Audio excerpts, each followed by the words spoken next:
சதுர்விதா பஜந்தே மாம் ஜனா சுகிருதினோர்ஜுன ortho ஜிக்ஞாசுர் அர்த்தார்த்தி ஞானீச்ச பரதர்ஷப தேஷாம் ஞானி நித்தியுக்தா ஏகபக்தி விசிஷ்யதே. இதெல்லாம் கண்ணன் கீதையில் தன் ஞானியான பக்தனின் பிரபாவம் சொல்லும் இடங்கள். எப்போதும் என்னை பற்றியே பாடுபவனாய், நெஞ்சு என்னிடத்தில் நிலை பெற்றவனாய், செயல்களெல்லாம் என்னை சந்தோஷிக்க வைக்கும் பொருட்டே இருப்பதாய் என் பக்தன் வாழ்கிறான். அவன் மற்றவற்றை என்னிடம் எதிர்பார்ப்பதில்லை, ஐஸ்வர்யத்தை வேண்டுவதில்லை, ஆரோக்கியம் ஆயுளை காட்டிலும் என்னோடு கூடியிருப்பதைத்தான் அவன் விரும்புகிறான்.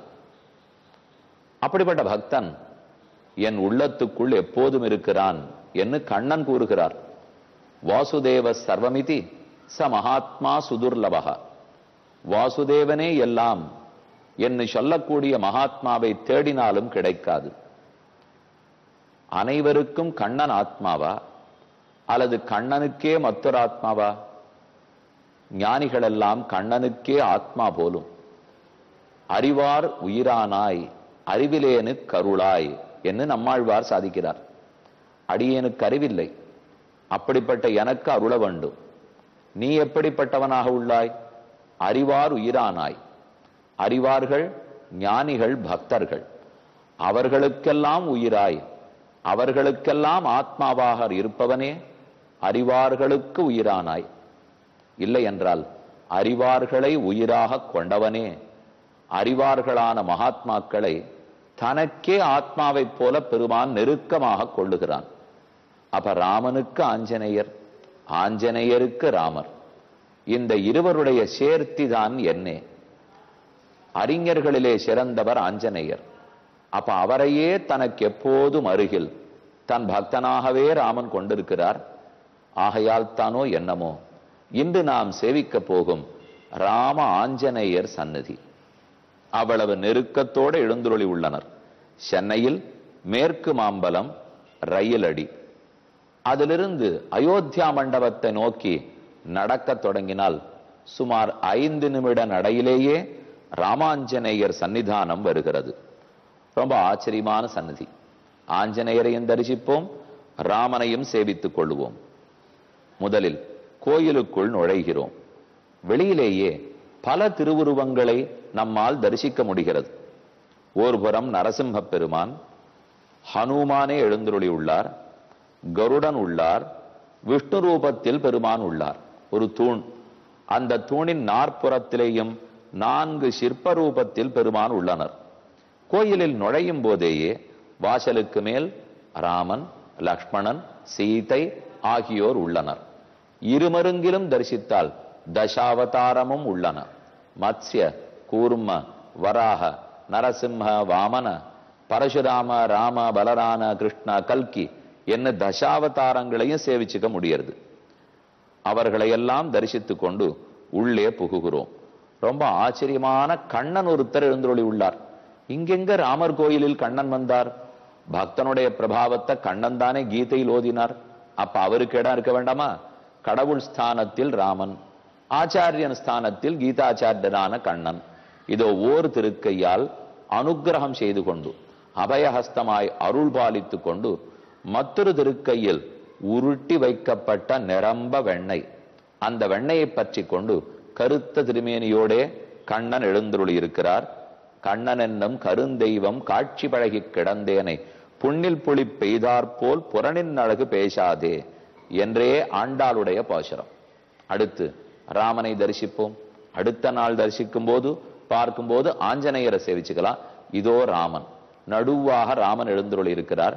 தலை சாய்த்து கொண்டு திரிபங்கி ரூபம்னு சொல்லுவோமே, ஒரு பக்கம் கழுத்து வளைந்திருக்கிறது, எடை வளைந்திருக்கிறது, கால் கணுக்கால் வளைந்திருக்கிறது. 3 இடத்தில் வளைவுகளோட ராமன்.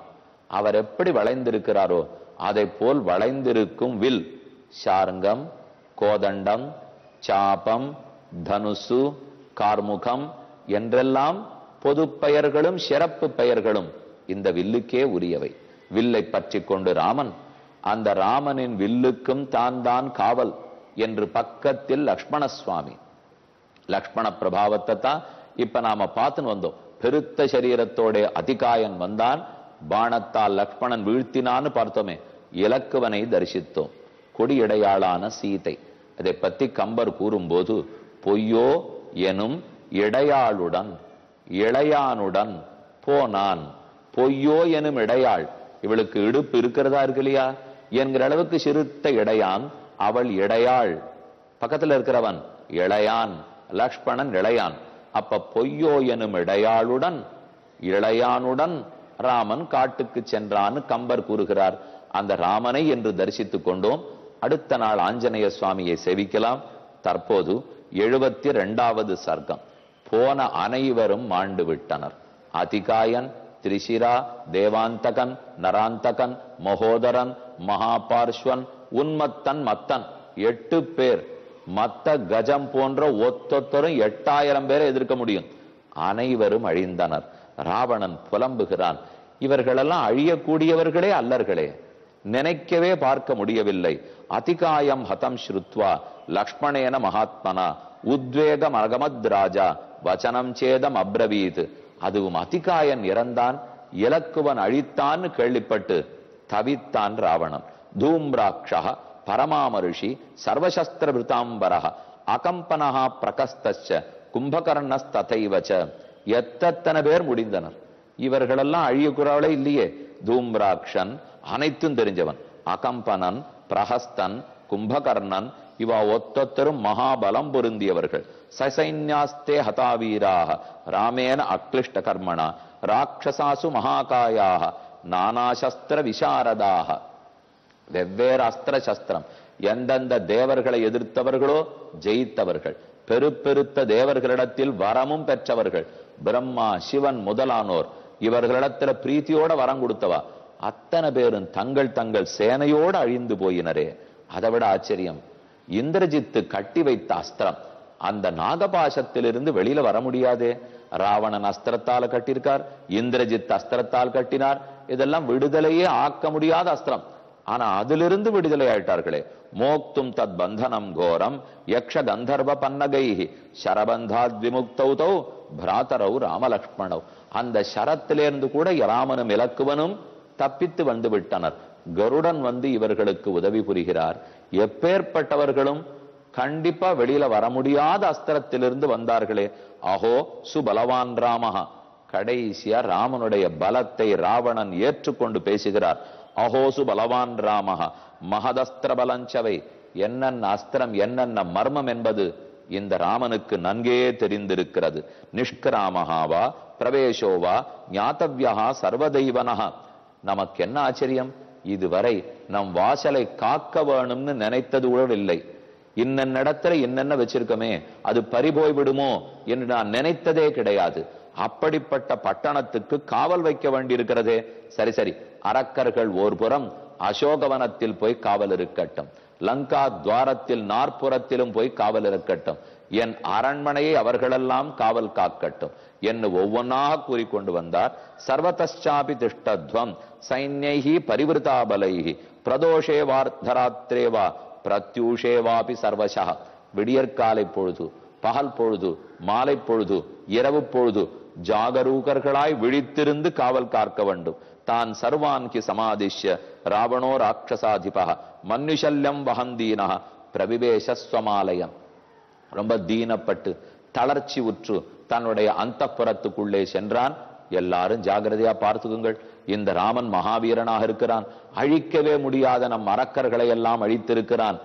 பயமாக இருக்கிறதுன்னு சொல்லல, அது ஒரு வார்த்தை மட்டும் இந்த ராவணன் சொல்லல. கிட்டத்தட்ட அதான பொருள்.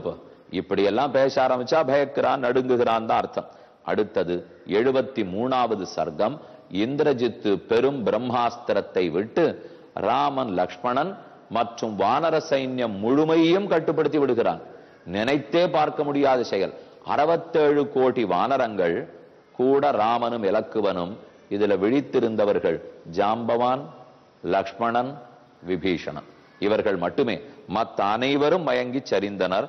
அதை சொல்றார். ததோ ஹதான் ராட்சச புங்கவாஸ்தான் தேவாந்தகாதி திரிசிரோதிகாயான் ரக்ஷோகுணாஸ்தத்ர ஹதாவசிஷ்டாஸ்தே ராவணாய த்வரிதாக சசம்சுஹு. இவர்கள் அனைவரும் மரணமடைந்தனர் செய்தி ராவணன் காதுக்கு எட்டித்து.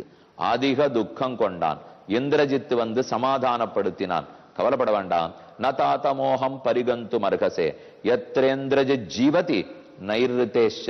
இந்திரஜித்து உயிரோடு இருக்கும் வரை தாத்தரே, அதாவது தந்தையே, நீங்கள் கவலைப்படக்கூடாது. பாரும், இனி இவர்கள் எப்படி மரணம் அடைந்தனரோ அதே போல ஆயுள் குன்றிப்போய் ராமனும் இலக்குவனும் பூமியிலே கிடப்பதை சீக்கிரம் பார்ப்பீர்கள். வெற்றி பெற்று வருகிறேன், ஆசீர்வாதம் பண்ணுங்கள் என்று சொல்லி புறப்பட்டான். கோவேறு கழுதை பூட்டப்பட்ட பொன்மயமான தேர், அதில் ஏறி அமர்ந்தான். பொன்மயமான கவச்சம் பார்த்தாலே தேவேந்திரன் வருகிறா போல இருந்தது. ஜகாம சஹசா தத்ர யத்ர யுத்ர யுத்தம் அறிந்தமஹ கஜஸ்கந்த கதாக கேச்சிது கேச்சிது பரமவாஜிபிஹி வியக்ராச்ச வியாக்ரா விருச்சிக மார்ஜார கரோஷ்ட்ரைச்ச புஜங்கமைஹி. என்னென்ன விலங்குகள் உண்டோ அத்தனையும் ஓட்டிக்கொண்டு ஆனை, குதிரை, ஒட்டகங்கள் மற்றும் கோவேறு கழுதைகள் என்று அனைத்து சத்தத்தோட அரக்கர் கூட்டம் உள்ள புகுந்தது. நேர சண்டைக்கு போகல, யுத்த பூமிக்கு வந்து தன்னுடைய நெடுந்தேர், ஆடிய நெடுந்தேரான தன் தேரை நடுவிலே நிறுத்தினான். சுத்தி ராட்சசர்களை காவலுக்கு வைத்தான். பெரும் பலி கொடுத்து பூஜை செய்கிறான். இதெல்லாம் அரக்கர்களுடைய பாணி அல்லவா. சம்பிராப்ய மகாதேஜாக யுத்த பூமி அறிந்தமஹ ஸ்தாபயாமாச ரக்ஷாம்சி ரதம் பிரதி சமந்ததா. அந்த ராட்சசர்கள் கூடி நிற்க ரதத்திலிருந்து இறங்கினான். சுத்தி செய்ய வேண்டிய பூதபலி, வடக்கே தேவதை, தெற்கே தேவதை, கிழக்கே தேவதை, மேற்கே தேவதேன்னு எல்லாருக்கும் அவன் பூஜை செய்தான். ஜுகுவே பாவகம் தத்ர ராட்சசேந்திரஹா பிரதாபவான். இவன் நெருப்பு அக்னி குண்டத்தை மூட்டி அந்த அக்னியில் ஆகுதி ஹவிசு கொடுத்த போது அவனுக்கு இருக்கிற பிரபாவத்துக்கு பெருமைக்கு அக்னி பகவானே ஹோம குண்டத்திலேருந்து வெளியில வந்து தன் கைகளை நீட்டி பெற்று கொண்டாராம். நமக்கு தோணும், தீயவனுக்கு என்ன இந்த மரியாதைனால் அவன் வச்சிருக்கிற வரபலம், அவனுக்கு இருக்கிற தவ வலிமை. தீயவனாக இருந்தா கூட தவம் புரிந்தால் அதற்குரிய பலன் கிட்டியே தீரும். நமக்கெல்லாம் சந்தேகம் வரும், எதுக்கு இந்த தேவர்கள்லாம் இப்படி வரம் கொடுக்கணும் அப்புறம் கஷ்டப்பட வேண்டும்? தீயத்துக்காக தீய லட்சத்துக்கு பயன்படுத்தினால் வரம் கிடையாதுன்னு சொல்லக்கூடாதானால் அப்படி சொல்லிட முடியாது. என்ன லோகத்திலே என்ன தபஸ் புரிந்தால் இத போல் தன் உடலை வருத்தி கொண்டால் இந்த பயன் உண்டு என்று எழுதி வைக்க இருக்கிறது வேதம். அப்ப அதை கொடுத்து தானே தீர வேண்டும். சாகஸ்ய கிருஷ்ணவர்ணஸ்ய கலம் ஜக்ராஹ ஜீவதஹ ஹவிஸ்தத் பிரதிஜக்ராஹ பாவகஹ ஸ்வயமுத்திதஹ. தானே எழுந்து வந்து அக்னி பகவான் பெற்றுக்கொண்டார். சோஸ்திரமாஹாரயாமாச பிராமமஸ்திர விசாரதஹ. உடனே பிரம்மாஸ்திரத்தை தன் தேரில் இழுத்து ஆவாகனம் பண்ணினான், ஆஹ்வானம் பண்ணி கூப்பிட்டான். தேரில் பிரம்மாஸ்திரத்தை அமர்த்தி கொண்டான். அனைவரும் யுத்தத்துக்கு தயாராகுங்கள் என்று எந்தெந்த புறத்தில் ஆறார் போகணும்னு சொல்லிவிட்டு ஷடக்கென்று தான் ஆகாயத்தில் மறைந்து விட்டான். ஆகாயத்திலிருந்து ராட்சசர்களை தூண்டுகிறான். இங்கு போங்கள் சண்டையிடுங்கள், அங்கு போய் சண்டையிடுங்கள். ஆகாயத்திலிருந்து கண்ணுக்கு தெரியாமல் அம்பு மாறி பொழிதான். எங்கிருந்து அம்பு வருகிறதேன்னு தெரியாமல் வானர கூட்டமே தவித்து போயித்து. இந்திரஜித்து ததா குருத்தா மகாதேஜா மகாபலஹ. அவன் ஆங்காங்கு ஆயிரக்கணக்கானோர் லட்சக்கணக்கானோரை மடித்தான். ததஸ்து வானரா சர்வே பின்னதேகா விசேதசா ராமஸ்யார்த்தே பராக்கிரமிய வானராஸ்தியக்த ஜீவிதாக. ராமனுக்காக போர் புரிந்து பலரும் அடிந்தனர். தாங்க மாட்டாமல் புலம்பினர். ராமனிடத்திலேயே போய் சொல்லினர். ராமனும் காண்கிறான், இதென்ன இன்னைக்கு இதே போல போர் புரிந்தால் அனைவரும் இந்திரஜித் அழித்து விடுவானோ, பேரழிவு வருகிறதே. ஹனுமந்த சுக்ரீவம் ஹனுமந்தஞ்ச சுக்ரீவம் அங்கதம் கந்தமாதனம் ஜாம்பவந்தம் சுஷேணஞ்ச வேக தரிசனமேவச்ச. அங்கதன், சுஷேணன், ஜாம்பவான் அனைவரும் எதிர்த்தும் ஒன்னும் பலிக்கவில்லை. மைந்தன் விவிதன் வந்தும் பலிக்கவில்லை. அப்ப ராமன் லக்ஷ்மணனை பார்த்து சொல்றார், இவனை இப்படியே விடக்கூடாது, அழிப்பதற்கு பிரம்மாஸ்திரத்தை பிரயோகம் பண்ண போகிறேன். அவனும் பிரம்மாஸ்திரத்தை விடலாம். 2 பிரம்மாஸ்திரங்கள் மிகவும் தகிக்கும், லக்ஷ்மணா பொறுத்துக்கொள் என்று சொல்லிவிட்டு பிரம்மாஸ்திரத்தை பூட்டி இருக்க வேணும். அதற்குள் இந்திரஜித்து முந்திக் கொண்டு பிரம்மாஸ்திரத்தை விட அது அனைத்து சைன்யத்தையும் கட்டிற்று. ராமலக்ஷ்மணர்களும் மயக்கமுற்று கீழே சரிந்தனர். நிஷூதயித்வா சகசா விவேஷபுரியும் தசக்ரீவ புஜாபிகுப்தாம். இது கண்டு சந்தோஷப்பட்டு கொண்டு இந்திரஜித்து நற்செய்தியை சொல்ல தகப்பனார நோக்கி போனான். இவர்கள் இருவரும் மயங்கி உள்ளனர். எப்படி எழுந்தார்கள் என்பதை பார்ப்போம்.